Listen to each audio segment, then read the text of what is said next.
Hi there, I'm Diana Seitz, and thank you so much for joining me today. As I promised you last week, today I will be playing for you and working with you on one of the Texas All-State Etudes for 2018, which is Fiorillo number 13. So here it is.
That was fun. I really enjoyed learning this etude and performing it for you today, guys. So here are some really quick tips to how to be the most effective in learning this particular etude. Number one, divide and conquer always. And this etude is great because Fiorillo already divided it for us into slower sections in Andante and faster sections in Presto. Andante, the most obvious challenge here are shifts. Not only, obviously, you have to execute them in tune, but you also have to make sure that they're beautiful. Most of the time, when my shifts are not very beautiful, it's because they're either too jerky or maybe too slidey. And when you have all these shifts in a row, that becomes a big problem. So here is how I go about executing my shifts properly so that they're not too jerky and they're not too slidey. The secret is in releasing right before you're moving up into a position, not after you start the move. Because if you are holding onto your fingerboard tight and making that effort to move to a new position and then releasing, you get that slingshot effect, and so it becomes very jerky. Another problem with not releasing is if you're gliding into the new position while still pressing with your finger all the way to the fingerboard, that makes a very audible slide, which sometimes is okay. Sometimes I do that on purpose. But in this etude, I don't think you want too many slides because there's so many shifts in a row. So therefore, what you have to learn, you have to kind of psych yourself into releasing the string first and then gliding on the very surface of the string instead of gliding all the way pressing into the fingerboard, right? And here's a very simple hack that I use to help my body teach my hand to do that, because mentally it's a little challenging. So this is how it works. Instead of using the actual notes for my shift, I go up to a natural harmonic that in this case actually is available for us on F sharp on A string,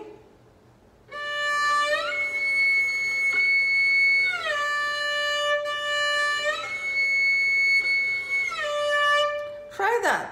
It's extremely easy to do, and as you're paying attention to what's going in your left hand, you will notice that your left hand obviously is going to automatically start releasing much sooner, because now you're not going toward an actual pressed note, but toward a harmonic. Another benefit of that is that by hitting the harmonic, you're usually pretty close to the actual note that you need to play. It's a matter of bringing the whole structure to the position to make sure that your fingers are at the right angle. So do not try to do something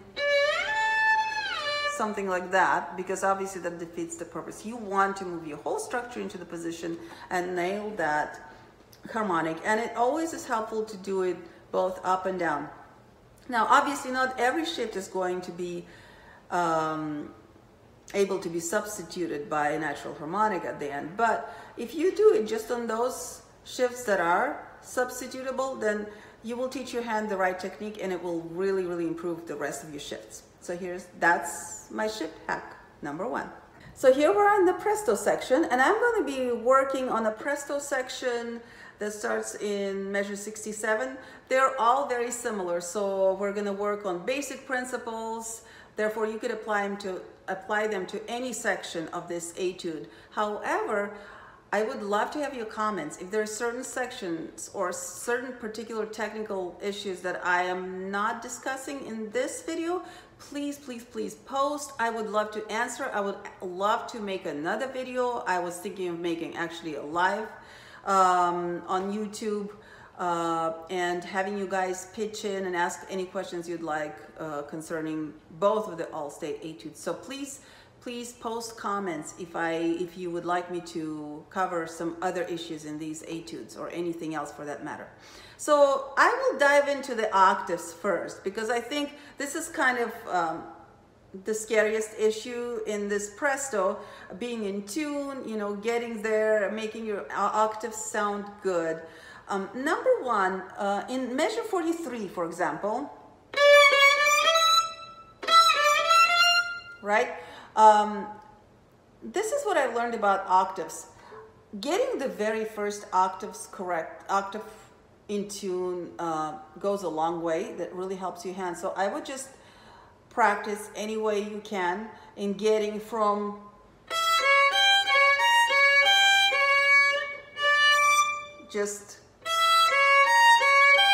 I would stop my bow, get my hand where I think the octave is. So practice that transition. Don't try to just guess that. I would really, I call it freeze frame. So when you practice like that, you stop everything you do in the bow without moving anything. And then you move your left hand where you think you're nailing it. And only after that you start again.